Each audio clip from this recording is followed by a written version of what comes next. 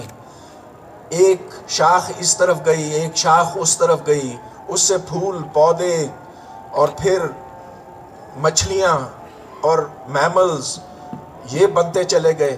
ہم بھی ایک شاخ کے نتیجے میں آج یہاں صفحہ ہستی پر موجود ہیں. تو اس میں نہ خوشی کی بات ہے نہ غم کی بات ہے، یہ ایک سائنسی حقیقت ہے. اور اگرچہ نظریہ ارتقاء کو کچھ لوگ نظریاتی بنیادوں پر نہیں ماننا چاہتے، لیکن یہ ایک سائنسی حقیقت ہے جسے آپ نہیں انکار کر سکتے، جتنا بھی آپ اس کو ناپسند کریں. رائٹ. اچھا، روبوٹ کے حوالے سے بات ہوئی اور اسی حوالے سے میں اس موضوع کو سوئچ کرتے ہوئے آگے لیے چلتا ہوں کہ روبوٹ میں جو پروگرامنگ کی جاتی ہے وہ ڈیلیور کرتا ہے، اسی طرح کی پرفارمنس دیتا ہے. ہم نے غم خوشی کی بات کی اور ان تمام احساسات اور جذبات سے تخلیق ہونے والی تخلیق کا بھی ذکر کیا. میں نے جو فیصلے کا لفظ استعمال کیا تھا، پرویز عود بھائی ہمارے سامنے موجود ہیں، وہ ایک عالم ہیں، پوری زندگی کا تجربہ، اس کا نچوڑ ہمیں 1 گھنٹے کے اندر بتا رہے ہیں. یہ ایک فیصلہ ہے کہ واٹ ٹو سے اینڈ وین ٹو سے، کتنا بتانا ہے، کس حد تک بتانا ہے، کن مثالوں کے ساتھ بتانا ہے. کیا روبوٹ کو ہم اس قدر قابل صلاحیت بنا سکتے ہیں کہ ہم اگلے 10 سالوں کے بعد جب HLF کر رہے ہوں تو ایک روبوٹ کو پروگرام کر دیں آپ کی نالج یا آپ جیسے کسی عالم کی نالج کے مطابق، اور ہم ان سے جو پوچھیں وہ بالکل اسی طرح سے جج کر کے جواب دے کہ اس کراؤڈ میں اس موضوع پر کتنی بات کرنی چاہیے، کتنی نپی تلی بات کرنی چاہیے اور کن مثالوں کے ساتھ بات کرنی چاہیے؟ جب تک وہ روبوٹ انسانوں کو نہیں سمجھے گا، اس وقت تک اس کو نہیں پتہ چلے گا کہ کیا بات کس سے کی جائے. اب دیکھیں، جو باتیں، جو سائنسی حقائق میں نے آپ کے سامنے اس وقت بیان کی ہیں، وہ تو ایک روبوٹ کر سکتا ہے، کیونکہ اس روبوٹ کے پاس اس کی میموری کے اندر وہ ساری چیزیں پہلے سے موجود ہیں. اور مثال کے طور پر اگر آپ نے انسان اور بندر کا سوال یا ڈارونز تھیوری آف ایولیوشن کی بات کی، تو وہ تو آپ کو پوری بایولوجی کی کتاب اس کے دماغ کے اندر موجود ہے. وہ آپ کو بتائے گا کہ یہ شاخ ادھر گئی، وہ شاخ ادھر گئی، فلاں اقسام یہ ہیں، وہ ہیں. لیکن بچوں سے کیسے بات کی جائے، بڑوں سے کیسے، پروفیشنل لوگوں سے کیسے، وہ جب تک، وہ اس وقت ممکن ہوگا جب آپ جب آپ روبوٹ کے ساتھ رابطہ کر سکیں گے. اور یہ شاید اس کے لیے وقت چاہیے. I am not predicting. وقت سے آپ کی مراد صدیاں یا ملینیمز؟ اب دیکھیں، روبوٹس جس تیزی سے ترقی کر رہے ہیں، اب ہم یہ دیکھتے ہیں کہ جو مثال کے طور پر خلائی جہاز مریخ کے اوپر بھیجے گئے، وہاں روبوٹس ہیں جو ادھر سوئل سیمپلز لیتے ہیں جہاں وہ جاندار تلاش کرتے ہیں. اور روبوٹس ہیں جو آج بے شمار کام کرتے ہیں خلائی سفر سے متعلق. روبوٹس ہیں جن سے اب سرجری کروائی جاتی ہے. تو جو بہت باریک قسم کی سرجری ہوتی ہے، جو ڈاکٹروں کے لیے بہت مشکل ہوتی ہے، ڈاکٹر صرف اب روبوٹ کو سپروائز کرتا ہے. اس سے پہلے تو یہ ہوتا تھا کہ کوئی استاد سرجن ہوتا تھا جو خاص طور پہ نیورو سرجری میں جو بتاتا تھا کہ کٹ یہاں لگانا ہے، کہ اس سوئی کو ادھر سے ادھر لے جانا ہے، یہ حصہ کاٹنا ہے، وہ حصہ جوڑنا ہے وغیرہ. اب یہ فیصلے جو ہے روبوٹ کر رہا ہے، اگرچہ اس وقت انڈر سپرویژن کر رہا ہے. آنے والے وقتوں میں شاید ہمیں اس بڑے سرجن کی بھی ضرورت نہ پڑے. یا ایک اور مثال ہو سکتی ہے، ایک عالی شان بلڈنگ، اسکائی اسکریپر یا پل ڈیزائن کرنے میں، جس کے لیے آپ کو ایک بہت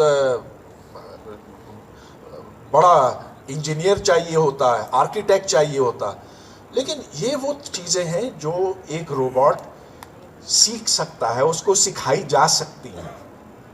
خلائی سفر کا آپ نے ذکر کیا, مریخ کا ذکر کیا, مریخ پر آتے ہیں, لیکن خلائی سفر کی تاریخ کتنی پرانی ہے؟ اور ایک بڑا بلنٹ سوال میں کرنے والا ہوں آپ سے, خلائی سفر کی تاریخ میں دنیا نے ہم سے کتنے جھوٹ بولے ہیں؟ کیا آرمسٹرانگ کی لینڈنگ واقعی فیک تھی جس طرح سے فرانس دعویٰ کرتا ہے؟ 3 سوال میں نے کر دیا ایک سوال میں.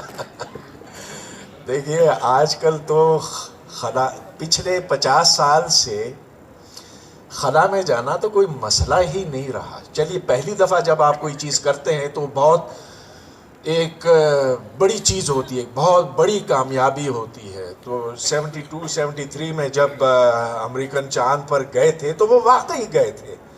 آخر اس میں کیا تعجب کی بات ہے, اب تو ہم چاند تو بالکل نزدیک میں, ہمارے پڑوس میں ہے نا.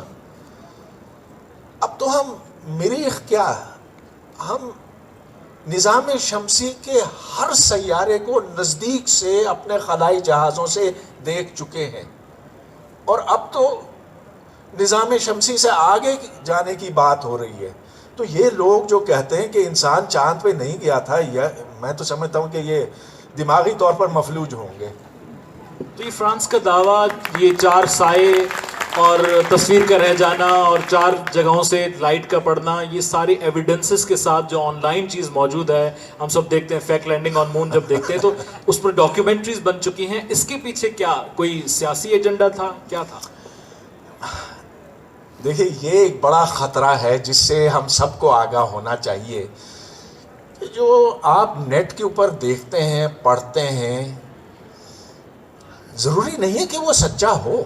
اس میں ہر طرح کی خرافات بھی ہو سکتی ہے. ہاں ایک طرف نیٹ کے اوپر آپ کو علم کا خزانہ ملے گا, اور خاص طور پر جو ڈسٹنس لرننگ کورسز ہیں جس کا میں اس کا بڑا مداح ہوں. میں سمجھتا ہوں کہ اب ہم سب کو یہ موقع ملا ہے کہ جو ہم نہیں جانتے وہ ہم جا کر وہاں ان کورسز سے سیکھ سکتے ہیں.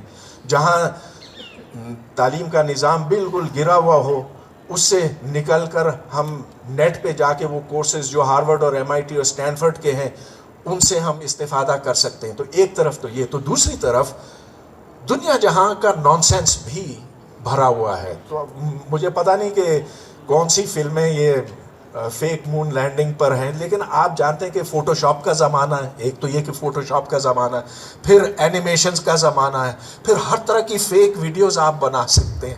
لہٰذا پلیز اعتبار نہ کریں ایسی باتوں کے اوپر جو خلاف عقل ہوں. خلا کی بات جب چلی, تالیاں بجائیں تو کھل کے بجائیں, یہ تڑ تڑ سے کچھ نہیں ہوتا. ویسے جتنی پن ڈراپ سائلنس آپ کے سیشن میں ہے بہت کم ہوتی ہے, بہت کم سیشنز میں ہوتی ہے. اور مجھے امید ہے کہ سب کے پاس سوال بھی ہوں گے جو کہ آخر میں ہم میں نے کوئی ایسی متنازعہ بات بھی تو نہیں کی نا. اچھا, خلا کی آپ نے بات کی, تو کیا خلا میں موجود ہر جسم ایک ستارہ ہے؟ اور آپ نے بڑے مشہور پروگرام بھی کیے, ریڈیو پر بھی, ٹیلی ویژن پر بھی, خود FM 105 پر بھی آپ نے یہ پروگرام کیا کہ ستارے انسان کی طرح یا باقی مخلوقات کی طرح پیدا ہوتے ہیں اور مرتے ہیں. اس کے بارے سے کچھ بتائیں. ہاں یہ بات بالکل ایک حقیقت ہے کہ جو چیز پیدا ہوتی ہے سو مرتی بھی ہے. ہم بھی پیدا ہوتے ہیں اور ہمیں بھی مرنا ہے. ستاروں کے ساتھ بھی ایسا ہی ہے. ستارے اس لیے مریں گے کہ ان کے اندر جو ایندھن ہے وہ ایندھن اکثر اوقات ہائیڈروجن ہوتا ہے. ہمارا سورج مثال کے طور پر 4.5 ارب سال پہلے بنا تھا, وجود میں آیا. یہ اپنی آدھی زندگی گزار چکا ہے. مطلب یہ کہ مزید 4 ارب سال اس کے رہ گئے. اس کے بعد اس کا ایندھن ختم پٹرول ختم ہو جائے گا, سمجھ لیجیے. تو دیکھیے نا, جیسے گاڑی کے اندر اگر آپ پٹرول نہ بھرتے چلے جائیں تو آخر گاڑی آ کر رک جائے گی. اسی طرح ہمارا سورج آخر اپنا ایندھن ختم کر دے گا, جس کے بعد ہر ستارے کے اوپر یہ بات صادق آتی ہے, جس کے بعد وہ مختلف مراحل سے گزرتے گزرتے گزرتے آخر وہ ٹھنڈا اور بے جان ہو جائے گا.